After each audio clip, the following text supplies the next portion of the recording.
આ તરફ ગાંધીનગર મનપા કચેરીને કોંગ્રેસે ગજવી ખોટું ચલણી નોટો ઉડાવી રામધૂન બોલાવી।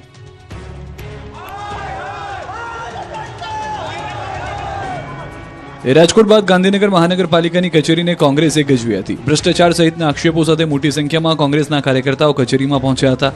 હાથમાં ભ્રષ્ટાચારના બેનર સાથે કચેરીને ગેટથી પ્રવેશ હલ્લાબોલ કરતા કચેરીની અંદર પ્રવેશ્યા। અગાઉ જીએમસી અધિકારી લાંચ લેતા પકડાયા છતાં કાર્યવાહી ન થવાના આક્ષેપો સાથે મનપા કચેરીમાં ઘૂસીને ઉગ્ર વિરોધ પ્રદર્શન કર્યું। શાસક પક્ષના નેતાની ગાડીઓ પર ભ્રષ્ટાચારનો અડ્ડો લખેલા સ્ટીકર માર્યા હતા। કચેરીની અંદર ઘૂસીને આક્રોશ સાથે રામધૂન બોલાવી। બાદમાં કમિશનરની ચેમ્બરમાં ઘૂસવાનો પ્રયાસ કર્યો, પરંતુ ગાર્ડે કોંગ્રેસ નેતાઓને અંદર પ્રવેશતા રોક્યા એટલે ધક્કામુક્કી થઈ। કોંગ્રેસના નેતાઓએ કમિશનર ચેમ્બરની બહાર નકલી નોટનો વરસાદ કરી ભ્રષ્ટાચારનો વિરોધ કર્યો, જેથી કચેરીમાં થોડીવાર માટે વાતાવરણ ગરમાયું। ઓફિસને ઘેરી લેતા અફરાતફરીની માહોલ સર્જાયો। સ્થાનિક ચૂંટણી પહેલા રાજકોટ કોંગ્રેસે પાર્ટીમાં લોકોને જોડવા અભિયાન શરૂ કર્યું। QR કોડ લોન્ચ કર્યો। સ્થાનિક સ્વરાજની ચૂંટણી પહેલા રાજકોટ કોંગ્રેસે લોકોને પાર્ટીમાં જોડવા માટે અભિયાન શરૂ કર્યું છે, જે અંતર્ગત કોંગ્રેસે QR કોડ લોન્ચ કર્યો। પરિવર્તનનો સંકલ્પ, કોંગ્રેસ જ વિકલ્પના નારા સાથે લોન્ચ કર્યો QR।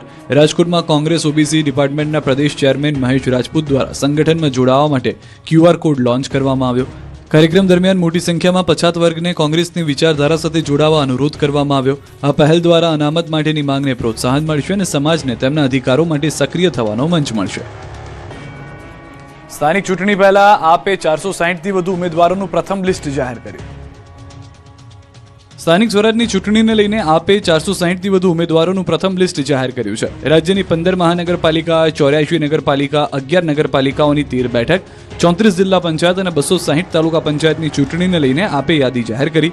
તાલુકા, જિલ્લા, નગરપાલિકા અને મહાનગરપાલિકામાં ઉમેદવારી માટે ટિકિટ આપી। આ અંગે આપ નેતા ઈસુદાન ગઢવીએ કહ્યું કે સામાન્ય કાર્યકર્તાને તક આપવામાં આવી છે।